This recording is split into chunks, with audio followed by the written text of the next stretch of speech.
Okay, now, Jan Hampton. So I wrote this down, even though I know him well. So, Jim Hampton serves. After serving in the Air Force, he worked in the food service equipment and water treatment industries.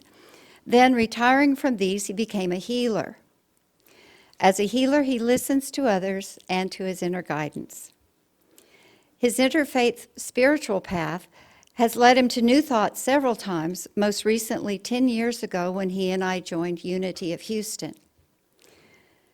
He is a universal life minister and has given sermons in Unitarian Universalist and New Thought churches. Please welcome my husband, James Hampton.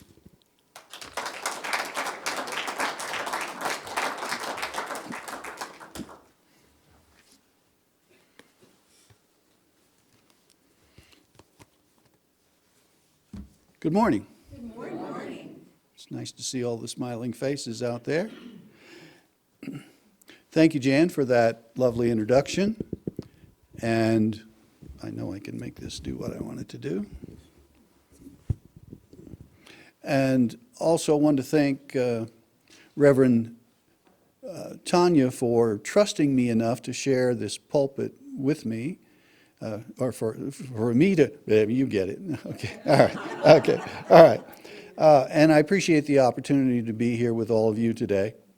A wise minister friend of ours said, people go to church to be lifted above the mundane and for community.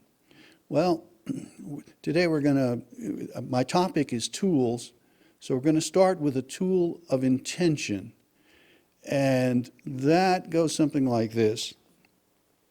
Let's set an intention that each of us will allow ourselves to be lifted above the mundane, because I don't like all the heavy lifting up here. So if you'll allow yourself, if we can move in that direction, okay? What do you think? You ready to allow yourself? All right, okay, good deal. What tools do you have in your toolbox to help you manage life? Think about that. What tools do you have? Later, I'll give you an opportunity to share. But we're going to start with my tools, and the topic is tools, not spiritual tools. It's not helpful to take our life and split it into spiritual, non-spiritual. It's not helpful, and it's not unity-like. We're unity. Okay? All of our lives are God having an experience.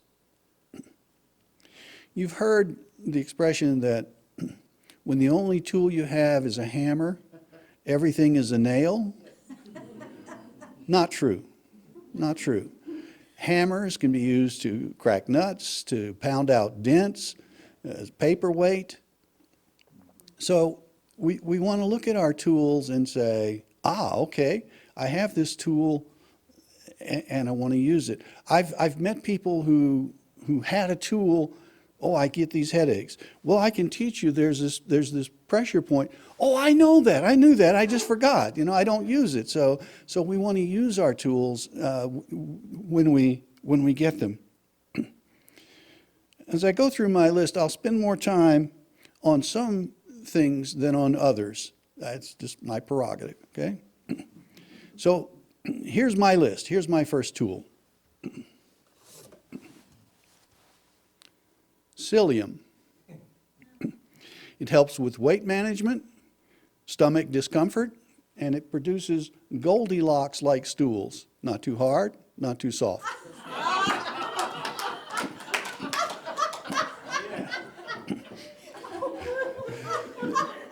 Those of you familiar with Edgar Cayce know that he spent a lot of time working with this area. His readings, and a lot of what he did was this. It's like, let's get the fuel for the engine going here so we can accomplish other things, right? Okay. Next tool, a source of supply. For a Buddhist monk, it's a begging bowl. For you, it might be a job or retirement. A budget, probably for those younger than us, but still today, if you need it, use it. The internet, if we use it wisely. A to-do list, it frees my mind. And if there's something on there that I really don't want to do, the best way through it, I find, is just to do it. Just, okay. Yoga. When I'm feeling low energy, and I do corpse pose, and I'll try to demonstrate here. So it's my feet. That's yoga, but that's corpse pose, but lying flat on the floor. That's critical, flat on the floor. And the body just kind of sinks in. And as little as 3 minutes of doing that, my energy can come back. So I can take a nap, or I can do corpse pose for 3 minutes. Okay? Experience is one of the best ways to learn how to manage your life. And it doesn't have to be your own experience. If I see you touch a hot stove, I get it. I can learn from that. Okay? Communication, including nonverbal communication, which makes up 60 to 70% of all communication. So if I'm not observing what's going on around me, I miss so much. If my eyes are closed and I'm just, all the communication is going this way, because you guys aren't supposed to be talking back to me right now, but I still should be picking up on what's going on out there, okay? Also, occasionally, I need to ask my body, what's going on? And just stop and pay attention to my own body. Wow, what an incredible feedback that I can get from doing that, okay? Humor. Why does New York bury lawyers 7 feet deep? Deep down, they're really good.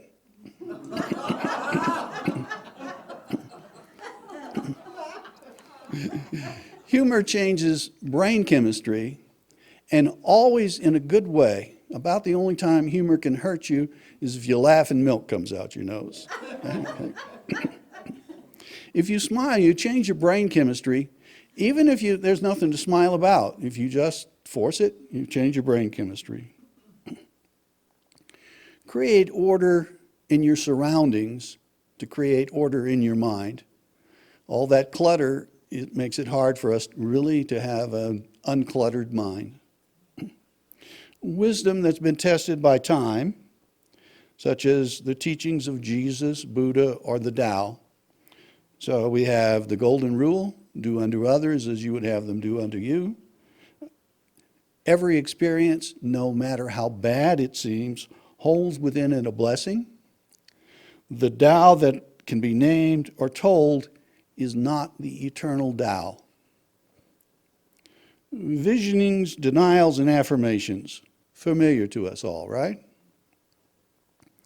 Stay with uncomfortable feelings instead of trying to get rid of them. This comes from New Thought writers such as Eckhart Tolle and Buddhism as expressed by the writings of Pema Chodron. Prayer. There are many types, and we each have different experiences. Ho'oponopono prayer. I think I got it out right. I apologize. Please forgive me. I love you. Thank you. You can read the story behind the prayer online. I won't take your time. But perhaps it works because there's no such thing as out there. It's all in here. Everything happens to us is in our minds. Meditation is one of my favorite tools. It's scientifically verifiable. There are 4 different frequencies that our brain can be in, and we can put a little machine on and actually see that there are 4 different frequencies. Okay? It's sort of like changing channels on a TV or running a different computer program. Okay?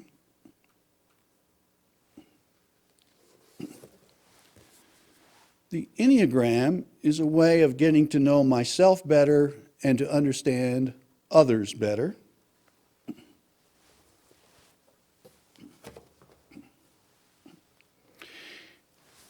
It correlates with Myers-Briggs, for those of you who are familiar with that, but it also has a way of changing you instead of just telling you who you are. It gives you a path for change, which is very beneficial. There are 9 different coping techniques for dealing with life and each of us picks one. And I won't go into all 9, but I am going to spend a moment and say 3 fall into the category of heart. And if I decide to cope with life through my heart, I can be recognized because I'm very concerned with appearance. How do I look to others? 3, and I'm one of these, 3 are concerned with the head, and fear is our thing, okay? Doesn't mean that the rest of you don't have fear, but we don't have a monopoly on it, but boy, we really know how to do it, okay? All right. So, and then the last group is the gut group, and the major thing about the gut group is they're not introspective. They don't care about what makes them tick. I'd be surprised if I have a gut person in here today. Maybe a spouse brought you, who knows? But they just don't go in for this thing as much. It's like I just go and do, and everything turns out okay. All right. Another component or another factor for the gut group is they also deal with anger a lot, either suppressing it or letting it out. Okay. This has been so helpful for us that in dealing with our kids and dealing with others, in dealing with ourselves first, that Jan and I may do a workshop on this someday. So, okay.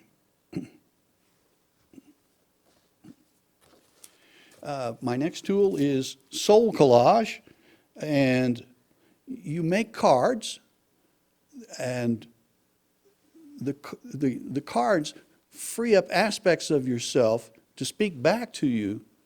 So it's kind of taking a part of you and putting it out there and letting it mirror something back to you. This particular card, Jan calls Earth Heart, and to her, the message is patience. See Jan for more details. She's done her training and is now qualified, whatever that means, to be a facilitator, is that the right word, for Soul Collage. Journeying and automatic writing. Shamanic journeying. Did I say journeying or journaling the first time? Whatever I did, you get it, right? Journaling and automatic writing. Now, shamanic journeying. The word shaman or shaman translates into one who knows. The shaman enters into an altered state of consciousness and interacts with other dimensions in order to help someone. This practice is about 65,000 years old and was the healthcare system for most of those years. Do we want to just forget it if it worked that well for that long? Reframing. My initial response to getting a speeding ticket is not pleasant. I won't elaborate because you get it. You get it, right? If I reframe the event to see that I'm just making a financial contribution to my community, that's all I'm doing, all right? I'm just helping the city pay its bills, right? Okay? I can change how I feel about the event. Okay? More reframing. Life is difficult.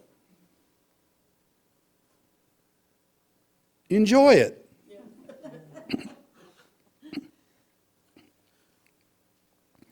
Change in perspective. A Course in Miracles says a miracle is a change in perspective. Want a miracle? Change perspective.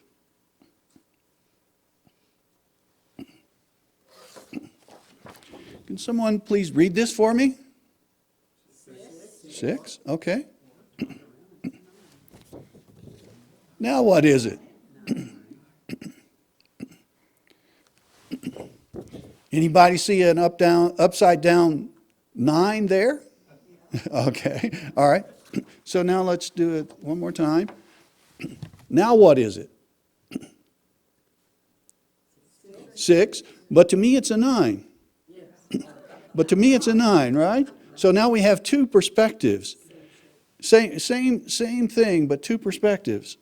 Who's seeing correctly, you or me? So, because we're talking about perspectives, no sweat. There's no real argument, no difficulty here. We're seeing both perspectives. But if I'm locked into one, now all kinds of problems can come out of that being locked into one perspective, right? Okay. A more significant change in perspective. I go from seeing what's wrong with the world, not to its opposite, but to what's right next to it. What can I do about it? This little tweak has a miraculous effect on me. 12-step programs. I can't, God can, I let him, her, it. This represents a miracle and a change in perspective. My ego, must surrender to a higher power. After surrender, I follow certain steps that have helped many make their lives better. The golden key. Substitute an aspect of God for the problem instead of trying to solve the problem at the level of the problem. Gratitude. Gratitude is riches. Complaint is poverty. Practice the richness of gratitude. If you missed Reverend Bram Watkins' message several weeks ago, I strongly encourage you to go to YouTube and watch it. The title is The Gratitude Formula. Forgiveness. First, the importance of forgiveness. Most every religion practices it. Jesus was asked how many times we should forgive, and he said 70 times 7. But if we go to the George Lamsa translation from the Aramaic of the Peshitta, so a little different, he actually takes it from the language that Jesus spoke, because there's a group that still speaks this, okay? Speaks the language. They're off in the remote mountains. If we go to this, it says 70 times 77. That's 5,390. That's a lot of times, okay? Often we fail to forgive because we're under the illusion that holding something over another gives us power. One of the first steps in forgiveness can be to see things from the perspective of the other person. My father treated me badly. I wonder what his life was growing up. Maybe if I delved into that, I see, he was doing the best that he could. And these are first steps of forgiveness. I'm bringing them up because forgiveness is an onion with layers and layers and layers. And so while it's great, once we decide we want to forgive, we're willing to let go of holding on to that stuff that's hurting us. Once we decide that, the process will sort of unfold. Take the first step and the rest will just follow. So forgiveness, forgiveness, forgiveness. Okay? It's a treasure chest. Open it up. Now it's your turn. What tools do you have in your toolbox to help you manage life? Please come up to the mic so we can all hear you. And I invite anyone that wants to share to tell us what tool you have that helps you manage your life. And I want to extend an invitation to Jennifer in the booth to also come out if you're so inclined. Okay. All right.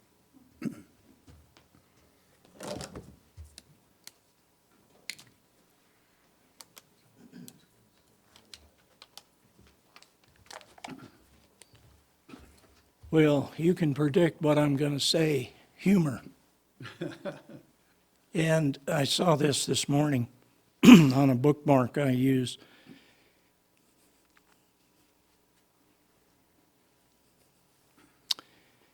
We're not happy because we laugh. We laugh because we're happy. Thank you. Thank you, Dave.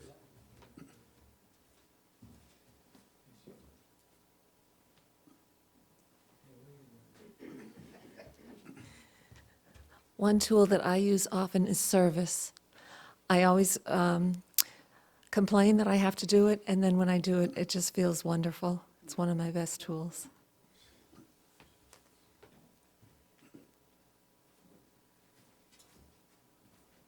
Thank you for including me. Sure. One of the tools that was brought to mind when James was doing the yoga is my husband is a Tai Chi instructor, and one of the best exercises in the world is the Chi twist. And it's just, you remember from the Karate Kid movie, when he was doing this. That was one of the best tools. And of course, spiritual mind treatment. And something that I just learned over the last couple of weeks from a book I'm reading is to center myself. I know who I am. I know where I am. I know how I serve. I am here. I am here. I am here. Thank you. Thank you, Jen. Anyone else? Okay. Douglas? Hi, Daniel, and probably what works the most to me is recognizing when I need help, and more important than that, asking for help or calling someone and telling them I need help instead of trying to fix a broken brain with a broken brain. So that works for me. Thank you.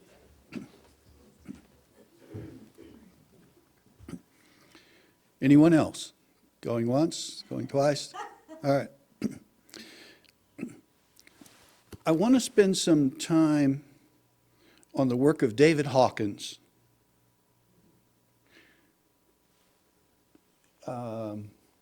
You can ignore the two columns on the right, and we won't pay much attention to the number column. So mostly it's the left column that we're dealing with here, okay?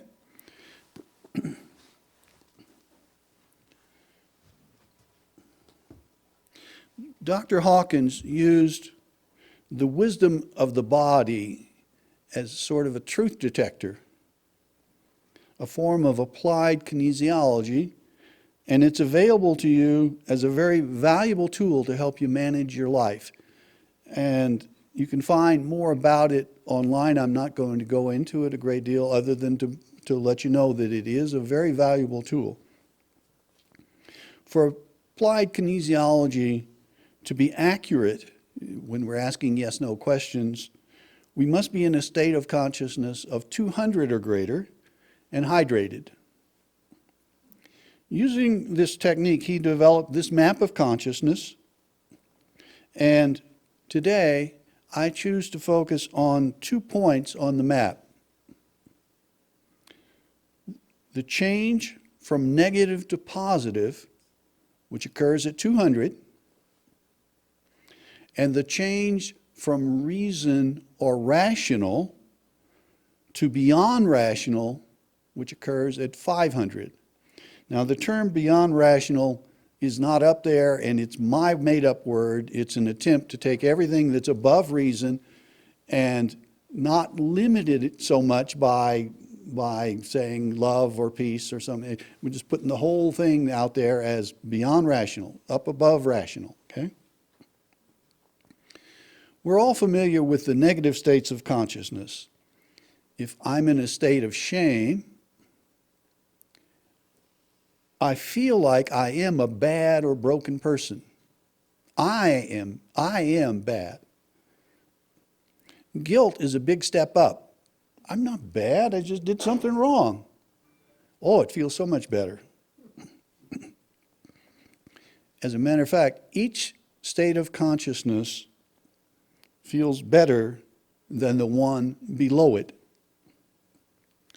Pride is the most comfortable, negative state of consciousness.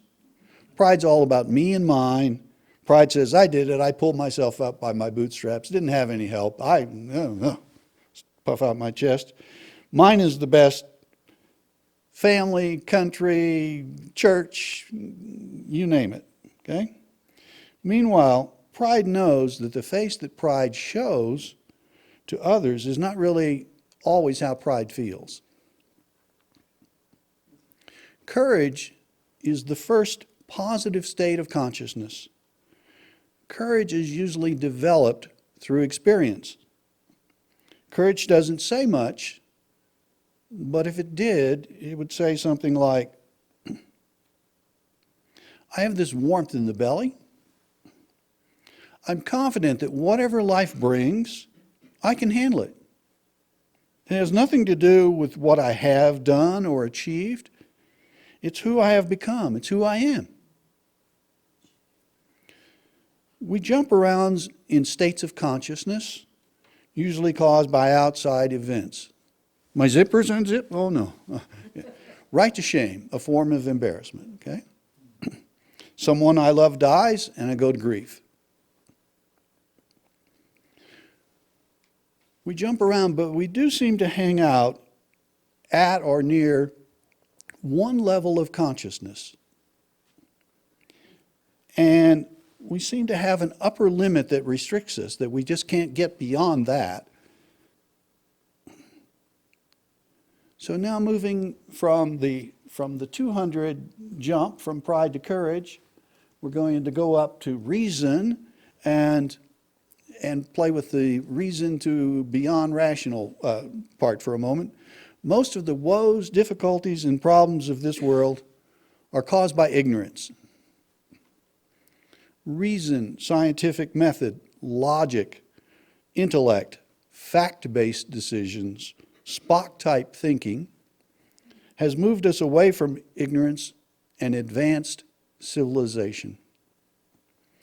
The voice of reason would say something like, with enough information and an educated population, there is no problem we can't solve. At lower levels of reason, our behavior can be self-serving. Richard Nixon calibrated at 400. As we rise in awareness or consciousness, as we move up, we become more concerned with others. Finally, we approach the beyond rational. Albert Einstein calibrates at 499.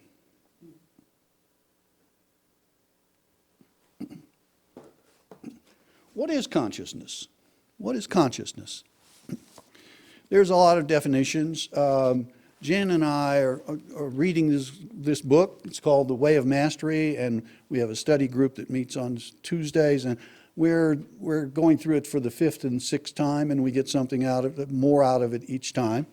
So what this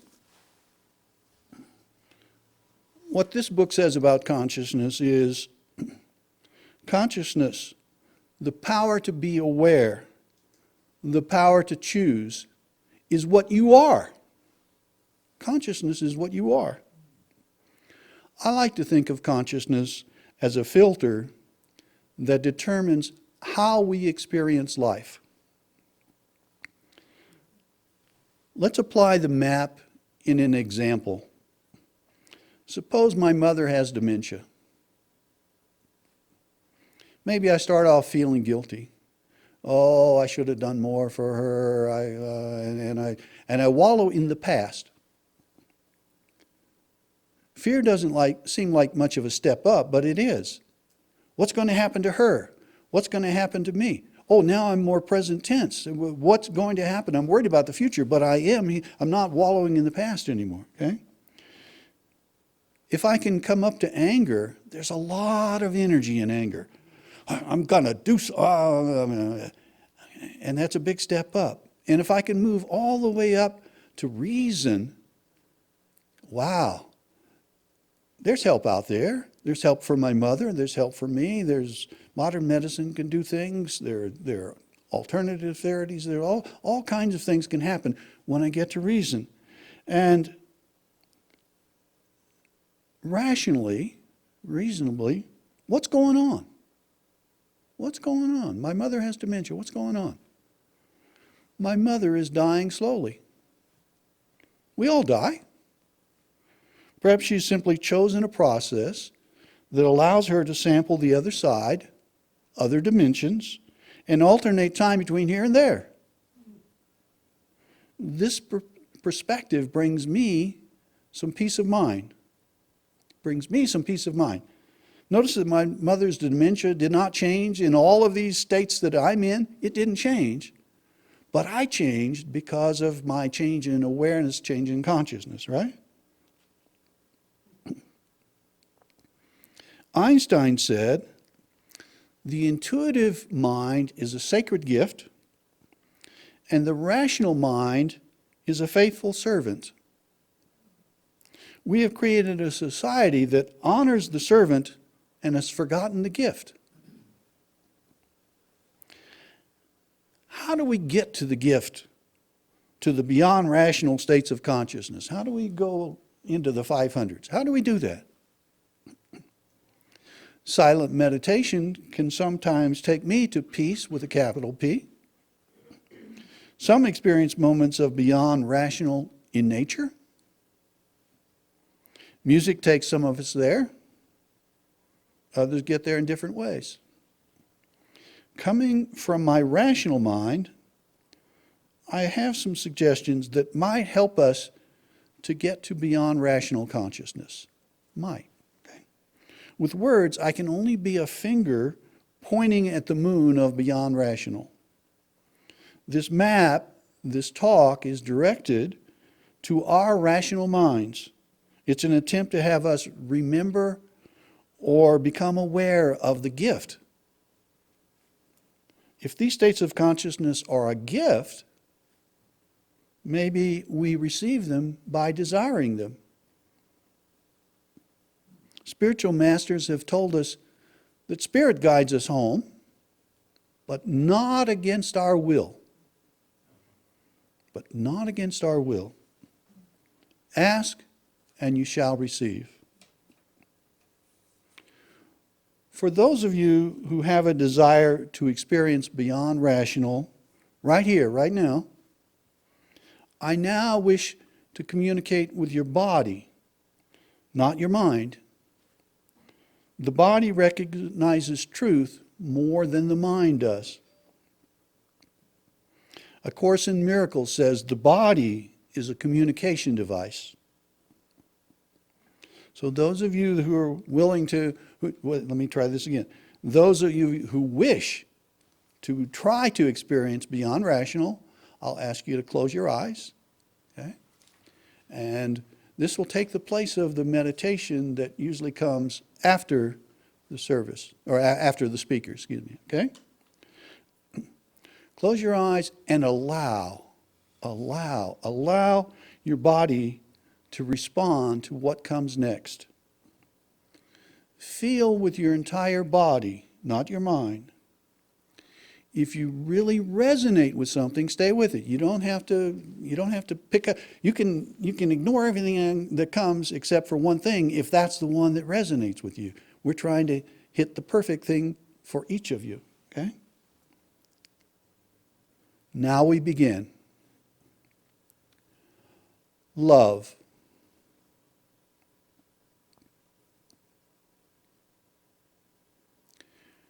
Kindness.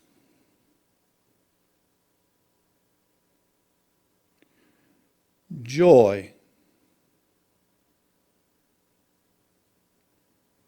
Bliss. Om. Serenity. Spaciousness. Expansiveness. Oneness. Hara.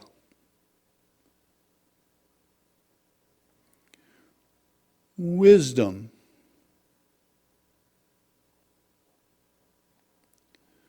surrender,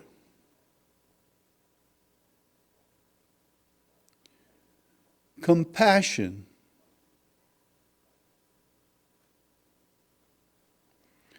peace,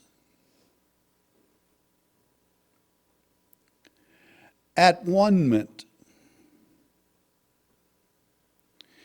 enlightenment,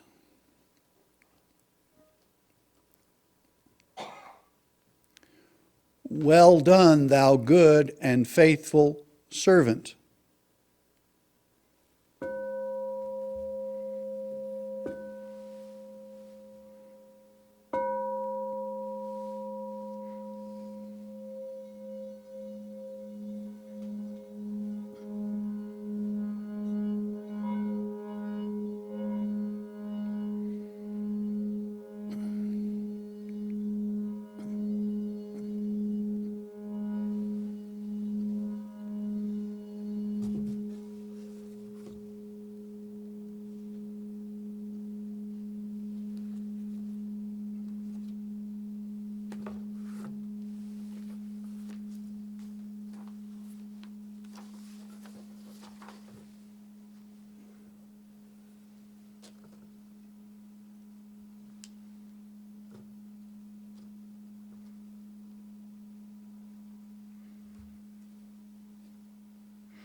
Take your time as you gradually come back to this place and time.